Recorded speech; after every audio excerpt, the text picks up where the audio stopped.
তো এই যে অ্যালোভেরা জেল আমি দিয়ে দিলাম, পরিমাণ মতন দিয়েছি, এই যে দিয়ে দিয়েছি, এই যে দিয়েছি। তো এটাকে এই যে দিয়েছি, এটাকে নিয়ে মাখলাম ভালো করে।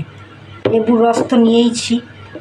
আর তোমরা এর মধ্যে যদি মনে করো যে সানস কোনো ক্রিম মেশাবে, যে রোদে ঘুরছো বা তাহলে তোমরা মিশিয়ে নিতে পারো। আমি আর এতে মেশাইনি, কারণ অতিরিক্ত জিনিস মিশিয়ে নিতে আমি পছন্দ করি না। তবে যারা সানস্ক্রিন মাখতে পছন্দ করো বা মনে করো যে আমাকে রোদে কাজ করতে হবে, তাহলে তারা তোমরা মিশিয়ে নেবে একটু সানস্ক্রিন এর মধ্যে দিয়ে। এটা তোমরা মেখে সারা গলায় মুখে, আমি সারা দিন মেখে কাজ করি। এটা মেখে নিয়ে, এটা তেল আছে, এই যে মাখছি, এই মেখে নেবো। নিম, তুলসী, অ্যালোভেরা, হলুদ, এই মেখে নেবো, বেসন,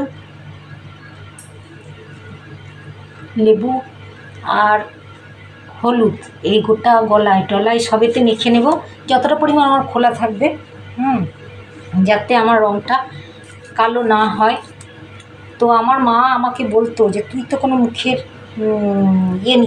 নিস না, কোনো তোর সাজ পোশাকের কোনো ফ্যাসিনেশন নাই, এখনকার মেয়েদের কত ফ্যাসিনেশন, আমি কি না মাখি? এগুলো মাখি।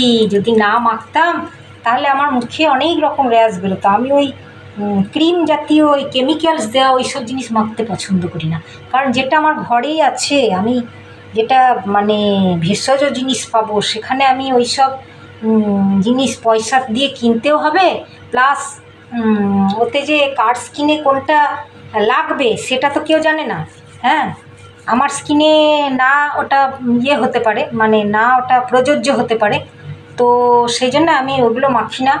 আমি হলুদ, চন্দন, এই যেগুলো ঘরের মধ্যে থাকে সেগুলো মাখতে বেশি পছন্দ করি। তাতে আমি সাবান মাখবো না, সেও ঠিক আছে, এটা গোটা গায়ে মেখে নিয়ে যদি বাথরুমে চান করে নিই, ও গাটা যা মোলায়েম বা নরম লাগবে, তো বলে বুঝাতে পারবো না। বন্ধুরা, তোমরা এই প্যাকটা তৈরি করে মেখে দেখো। আমি মেখে কাজ করি, করে যখন মন হয় তখন আমি 2-3 ঘন্টা মেখে থাকার পরে ধুয়ে ফেলি।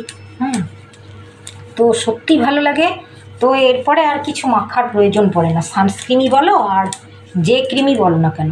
তো এই প্যাকটা আমি তৈরি করে ফ্রিজে রেখে দিয়ে যেদিন মানে মন হয় 2-1 দিন অন্তর নিলেও হবে, ডেলি নিতে পারলে সময় মনে থাকলে ডেলি নিই, আর মনে না থাকলে ডেলি নেওয়া হয় না।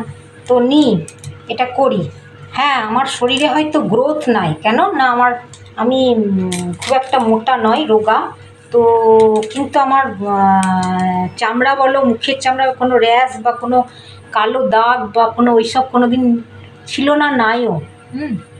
তো আমার হয়তো শরীরটা বিরাট ডেভেলপ নয়, কারণ অন্যের মতো নয়। অথচ আমি মোটা হতে অত পছন্দ করি না, কারণ মোটা অবস্থায় কিছু করা যায় না, নানান রকম রোগের উপশম হয়, সেই জন্য মোটা আমি পছন্দ করি না। তো মোটা না হলেও শরীরে একটু মাংস থাকা দরকার, সেটা আমার নাই।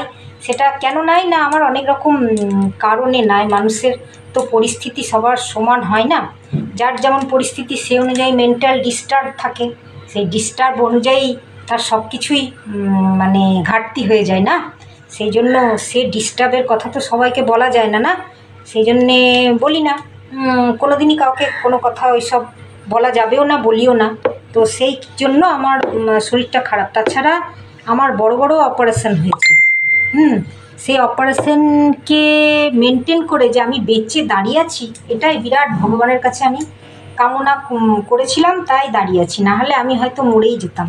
তো এর থেকে তো আর বেশি কিছু আশা করা যায় না। শরীরে মাংস না থাকুক, গ্রোথ না থাকুক, আমি লোকের সঙ্গে কথা বলতে পারছি, মিশতে পারছি, দাঁড়াতে পারছি, নিজের কাজ নিজে করতে পারছি, যতটুকু সংসার করার ততটুকু করতে পারছি, এটাই বিরাট। এর থেকে আর কি বেশি আশা করব? কারণ আমি যে মৃত্যুমুখে পতিত হয়েছিলাম, তো সেই পতিত হওয়ার জায়গা থেকে যে আমি ফিরে এসেছি নিজের নিজের সেবা শুশ্রূষা, নিজের যত্নে, আমি কারো সেবা শুশ্রূষা যত্নও নিইনি। আমার মা আমাকে 3 মাস রেখেছিল অপারেশনের টাইমে, বা যখন যেমন অপারেশন হয়েছে সেই টাইমে আমার মা আমাকে যা তদবির করার করেছিল, সেইটুকুই মানে আমি নিয়েছি, বাকি বাদ তারপরে আমাকে একাই সব কিছু করতে হয়েছে। তো 3 মাস তো আর রেস্ট হয় না, মানে একটা বড় বড় অপারেশনের ক্ষেত্রে 3 মাস রেস্ট নেওয়াটা কিছুই না। হ্যাঁ, কিছুই শরীরের ইমপ্রুভ হবে না তাতে। কারণ নিজের ঘরে আসলে তো নিজেকে কাজ করতে হবে, সব কিছু। 1 কাপ চাও করে খেতে হবে এবং 1 গ্লাস জলও গড়িয়ে খেতে হবে। হ্যাঁ, তাহলে শরীরের তো ঘাটতি পূরণ হলো না। সেই জন্যে আমি আমার শরীরের ঘাটতি পূরণ করতে পারিনি। তারপরে খাওয়া দাওয়ারও ব্যাপার আছে।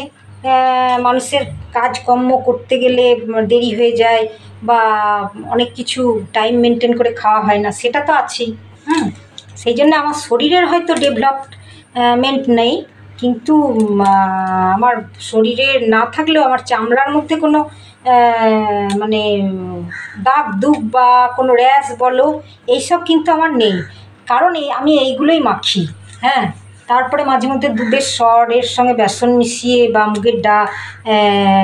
মুসুরির ডাল বেটে মিশিয়ে এইগুলোই মাখি। তো তোমাদেরকে আমি বললাম, কারণ আমি মেখে উপকার পেয়েছি, সেই জন্য তোমাদের কাছে শেয়ার করলাম এবং মেখেও দেখিয়ে দিলাম। যদি তোমরা এরকমভাবে একটা প্যাক তৈরি করে মাখো ডেলি ডেলি, তো দেখবে তোমাদের গ্লেজ কেমন আসবে, লাজবাব। সিনেমা আর্টিস্টরা কি মোটা ঢ্যাপঢেপে হয়? ওরা তো স্লিম ফিগার রেখেছে। হ্যাঁ, ওদের গঠন, দেহের গঠন বলো, যেগুলো হাত পা নখ চুল বুক, এগুলো ওরা ইয়ে করে বা রেস্টে থাকে বলে ওদের ওগুলো মানে দেখার মতন বা মডেলিংয়ের মতন। সেটা হয়তো আমাদের হবে না, কারণ আমরা ঘরোয়া মেয়ে, আমাদেরকে সব রকম কাজ করতে হয়, তারপরে পরিস্থিতিকে অতিক্রম করে যেতে হয়, তারপরে নানান রকম বাধা বিপত্তি অতিক্রম করতে হয়, টাইম মেনটেন করে খাওয়া হয় না সেইখানে, বা অনেকের মনের ডিস্টার্ব থাকে, সেইখানে শরীর তো ইমপ্রুভ হবে না। সেটার কথা আমি বলছি না। হয়তো তোমরা বলবে যে বাবা ও এরকম দিয়েছে আর নিজের কত শরীর ভালো, সেটা বলতে পারো। মানুষের তো মানুষের ভালোটা কিছু নেয় না, ও মন্দটাই নেয়। মন্দ জিনিস দিয়ে ইঙ্গিত করতে বেশি পছন্দ করে। তো সেই জন্য আমি এটা বলে দিলাম যে হয়তো বলবে তোমরা যে কত শরীরের একবারে ভালো, এই তাই আবার এইসব দিচ্ছে। সেই জন্য আমি বলে দিলাম তোমাদেরকে। তো আমার এই প্যাকটা যদি তোমাদের ভালো লেগে থাকে, তাহলে তোমরা মেখে দেখো বা তৈরি করে দেখো কতটা উপকার হয়। তো যদি তোমরা উপকার পেয়ে থাকো তো ভালো কথা, ঠিক আছে। আর